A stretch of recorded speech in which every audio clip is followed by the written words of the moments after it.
discuss the incident. Today, my topic is subtraction. What is subtraction?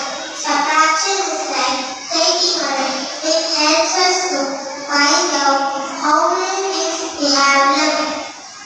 Example, imagine if you have 5 pencils, you give 3 pencils to your friend, and how many pencils you have left?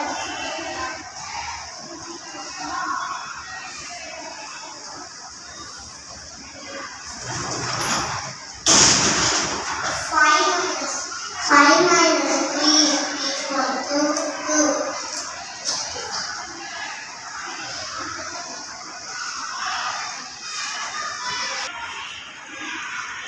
5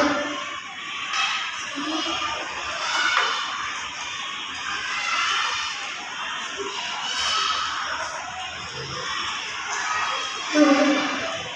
Keywords for subtraction: minus, take away,